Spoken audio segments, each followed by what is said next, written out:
Hey guys, thanks for joining us here at Salty Ginger Talk. For those that are returning listeners, it's great to have you back.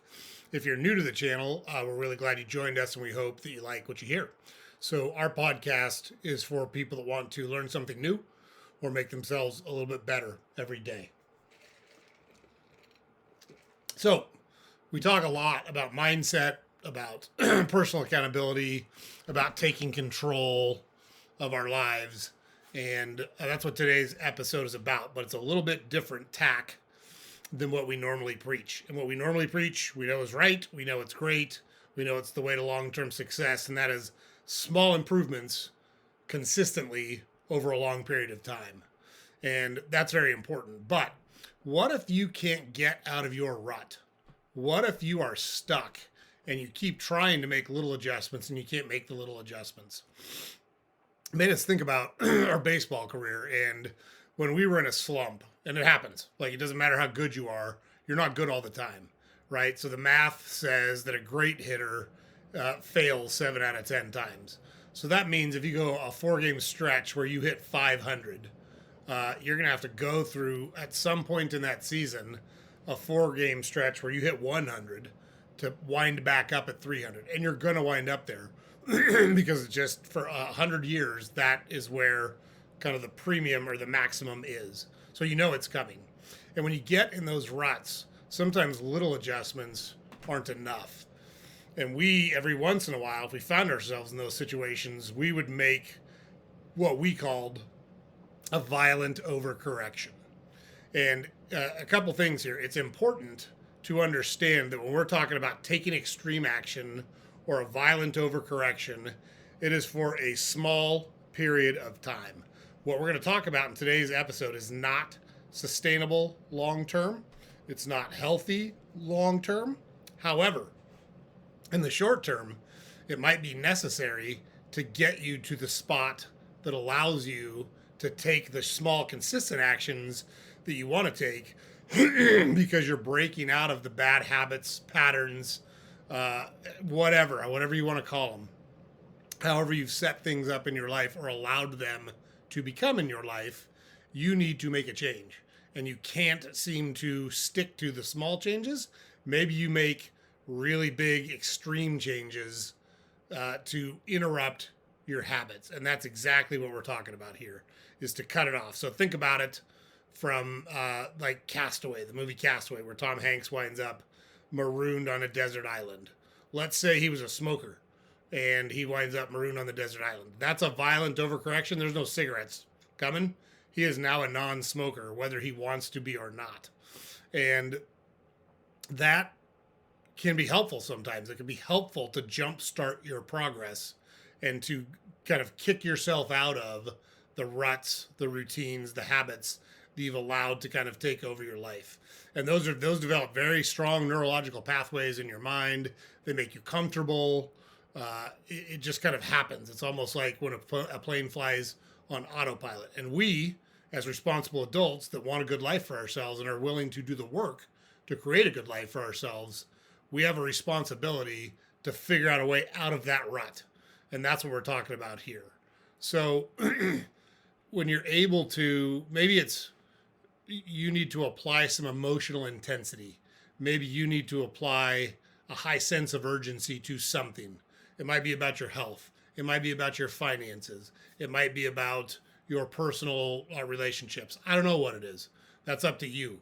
However, sometimes taking extreme action over a short period of time is useful and will help you break the habits and patterns and routines that you've developed so that you can create new habits and patterns and routines that get you on the track you want to be, that are sustainable, that will lead you to long-term success. So we want to be real specific about that we're talking about a short period of time of high intensity, high focus, high sense of urgency. That's what we're talking about here. So with all that said, let's talk through these tips that we've got for you and see if some of these might be useful for you or helpful for you in the situation you find yourself in. So we're looking to disrupt the status quo. We're looking to change how things are. So let's just say for a second that you're struggling with procrastination. and you want to end that procrastination. Maybe you start that by saying, you know what? Every day for 2 weeks, I'm going to get up at 5 o'clock in the morning. I don't give a shit what else happens. I'm going to be up at 5 o'clock and I'm going to start attacking the day at 5 a.m. Now, maybe you're not a morning person. Maybe it's not something that you want to do long term, but disrupting your habits and patterns for those 2 weeks can be very, very useful. It can help you figure out what do long term sustainable habits look like for you. Plus, if you do these things, if you, let's just say, sticking to this example, you get up at 5 a.m. every day, you prove to yourself that you can do it. And that's a big part of why a lot of habits go wrong, is people don't have the belief in themselves that they can sustain the actions that they're taking. I'm such a loser, I'll fall back, I won't be committed. You can do it for 2 weeks. You can do it for 2 weeks. You can say, God damn it, when that alarm gets up, I'm getting out of bed at 5 a.m. You can do that. So that's a good example of just something that, an extreme action that you can take to disrupt your habits and kind of jumpstart yourself. So, okay, sounds great. We'd all get up at 5 o'clock if it was that easy. What can we do? What are the things we could do to control that, to give ourselves the best chance of success, to take these extreme actions? So we're going to talk through those now. Tip number 1, change your environment. So if we're sticking to our 5 a.m. wake up, maybe you move your alarm clock across the room. So you have to get up out of bed to turn your alarm clock off. So you've got to remove obstacles or create situations that force you to take the action that you want to take and create new surroundings, new habits, new patterns. So maybe you are working from home and you're procrastinating there. Maybe you've got to figure out a different place to go. Maybe you need to rent a small office space. Maybe you need to find a quiet library or somewhere where you can go to say, this is my workspace. When I'm here, I'm grinding no matter what. And you can track your progress on that. Keep a journal, keep notes, take note of what is going on when you do those things. So changing your environment is big. If you're struggling with eating junk food, douche your house. Get it all out of there. Get rid of the chips, get rid of the ice cream, get rid of the candy, get rid of the brownies, whatever it is that you're struggling with. If you are struggling to work out, get rid of, maybe you take the batteries out of your remote and say, I'm not going to watch TV. Anytime I want to watch TV, I'm going to be working out instead. So change your environment, change the things around you. Buy new workout clothes. So those are all examples of things you can do, but changing your environment is terribly, terribly important. So if you're going to take extreme action, you got to change something to help you take that extreme action. So that's tip number 1. Tip number 2, establish a zero option policy. So think about something in your life that's non-negotiable. So for me, I've been married to my wife for 32 years. I'm not interested in other women, just not. So it's non-negotiable that I flirt with other women, that I pursue other women, that I'm attracted to. I'm just not. It's non-negotiable. It's not a part of my life that I want any changes in. I'm very happy with the person that I've been with, and I'm going to be respectful, and that's how it is.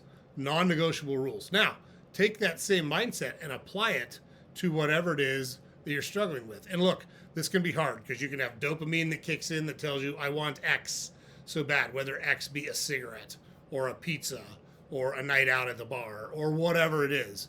I'm not saying it's easy. What I'm saying is you've got to change your mindset to make it non-negotiable. Maybe if you're struggling with that, a cigarette, alcohol, pizza is poison. Like I'll die if I touch it. Not somewhere down the road. I'll die right now if I touch it. So set non-negotiable rules. I go to the gym every day at 5 a.m. Period. End of story. I don't even think about it. It's what I do. I'm on autopilot. I get up and I go. Maybe it's deleting all your social media apps from your phone. If I'm going to do social media, I'm going to look at social media. It's going to be on my computer, and I'm not going to have it on my phone anymore. So those are some things you can do. And how can you motivate yourself to do those things? Set a streak. I'm going to try to do this for at least 5 days in a row. So pick a milestone or a measurable outcome. How much time did you save? How much weight did you lose? How much money did you save from not buying cigarettes, from not buying drinks at the bar, from not ordering from Domino's and paying $30 for a pizza? Whatever the case may be. There's ways you can track those things.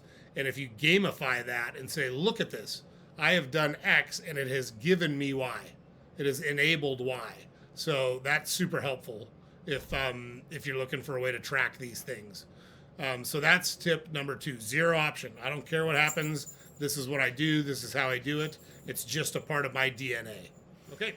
Tip number 3. Go cold turkey with non-negotiable rules. And look, this is hard. It's hard to white knuckle it. But sometimes it's the best way to go. If you can prove to yourself, you know what? Pick a day. Just do it for a day. I'm going to go a day without cigarettes. I'm going to go a day without sugar. I'm going to go a day where I wake up at 5 a.m. and I'm working until 5 p.m. Pick one day. Use that as your jumping off point and prove to yourself that you can do it. Now, look, this is hard. We're not saying it's easy, but if for one day, if you take all of your focus and energy and intensity and you really focus it on what we're talking about here, you can do anything for one day. You can do anything for one day. We did a short video a couple weeks ago talking about the guys that were in the Andes mountains. Their plane crashed. They were part of a rugby team. The plane crashed. They couldn't find them. They were stuck in the Andes mountains for 2 months. They had to resort to cannibalism from their friends that had passed away in the accident. And then 2 guys walked out of those mountains 2.5 months later to get help. You can do something for a day. That's a pretty extreme example of what people have been willing and able to do. You're capable of doing something for a day. You've got to set your mind and put all of your mental focus and energy to do it. And pick a day you can do it. Don't pick a crazy day at work. Maybe it's a day off, whatever. I don't care what it is, but make it as easy as possible for you to be successful. That's the way to go about this. And then once you do that, see if you can do another day. Sweet, I made it. That wasn't as bad as I thought it was. Or, hey, that really sucked. I got to do another day to prove to myself I can do one more day. It's a mindset. It's a mentality. All right? Tip number 4. Invest financially in your transformation. Sometimes spending money can motivate you. Hey, I bought those new workout clothes. Hey, I hired a personal trainer. Hey, I joined a program. Hey, I signed up for a workshop. I'm going to make this work because I'm out the money now. I dropped $100 on this thing, $200, whatever it is. So if you think about investing financially, maybe that is a trigger for you that will help you get to where you want to be and stay committed and focused to this extreme action that you're taking. And remember, we're doing this for a short period of time. We're saying do this for a week, 2 weeks. We're not saying live the rest of your life like a Franciscan monk. We're saying for a couple of weeks, you can get out of your comfort zone. You can be uncomfortable. You can fight your way through the hard times, and you can get yourself into a better spot so that you can set up these routines and habits and patterns that allow you to make small, consistent changes over a long period of time that will help you get to where you want to be. And the financial one is a great one. So think about it. If I told you that you could spend $200 and join a program and it would make you lose 50 pounds, would you do it? If you had 50 pounds to lose, you're goddamn right you'd do it. But a lot of times we've fallen for snake oil or intermittent fasting or this or that or the other. Look, losing weight is always about less calories, consuming less calories than you burn. It's that simple. Always has been, always will be. Those programs, they could be very successful and they could help you achieve those goals. But all of the things you hear about, well, this particular enzyme or this particular thing, are they real? Sure, they're real. Are they the reason that you're losing weight? No, they're not. The reason you're losing weight is because you're consuming less calories than you burn. It's that simple. Quitting cigarettes is hard. Quitting alcohol is hard, but you can do it. Lots of people have done it. You have to figure out what drives you, and maybe a financial investment will help drive you that way. So something to think about.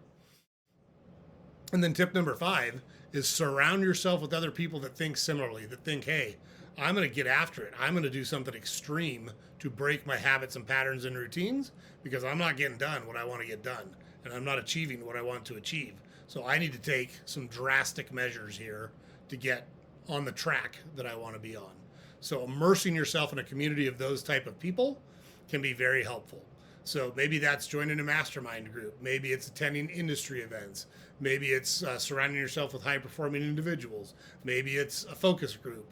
There's lots of places out there. Hell, go on a Facebook or an Instagram or a TikTok and look for other people doing what you're doing and befriend them.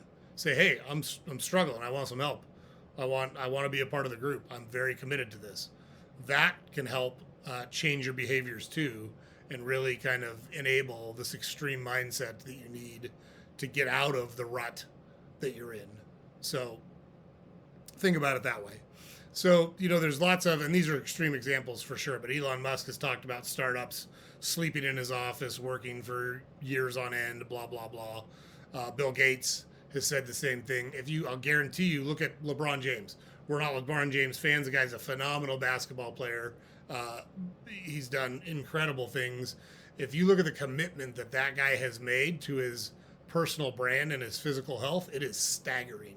He didn't magically become the best basketball player in the world. He busted his ass to become the best basketball player in the world. Now, he was born with some natural talent. Sure, he was 6'8", he was athletic, he was all those things. But the lifting, the cryotherapy, the massage therapy, the nutrition that he follows, all of those things are crazy hard commitments that he's made over an extended period of time. And look what it's got him. So, there are lots of examples out there of people who have taken extreme measures to get onto the path that they want to be on. But even after they take those extreme measures, it winds up being that consistent habits and patterns over long periods of time that lead people where they want to go. So we need to keep that in mind, that what we're talking about here is short term. This is to help you jumpstart your progress and or get yourself unstuck, I think is the right way to think about it. So we'd love to hear from you. Love to hear from you guys in the comments about what you're thinking about. Is there anything that you want to take extreme action on? Is there anything that you want to focus on? We'd love to hear that stuff, right? So you can sit and listen to us talk all we want, but we're stronger when we're a community. We're stronger when we're sharing thoughts and ideas and stories. We're stronger when we're debating things, even if we think differently. If you disagree, let's hear it. Let's have a debate about it. We'd love to engage in that debate. We absolutely accept and value other people's opinions. We don't necessarily have to agree with them. You don't have to agree with our opinion, and that's just fine. We can have an intelligent adult conversation about things, and we'll wind up better off if we do. So that's the episode for today, guys. Hope you found it useful. You can do whatever it is you're setting your mind up to do. You got to make your mind up to do it. And sometimes taking extreme action right at the beginning or to get yourself on a better path is the way to do it. So James puts it up over here every day. Don't forget to go to our website, saltygingertalk.com. All of our podcast episodes are available there. We've got links to all of our social media accounts there, and we publish a newsletter every weekday that you can subscribe to there. We have fun in the newsletter. We're a little salty in that, and we pick 2-3 public or current events and talk about those, and we have a little fun. It's a quick 5-minute read to start your day. We think you'd enjoy it, so don't forget to subscribe to that newsletter over on our website.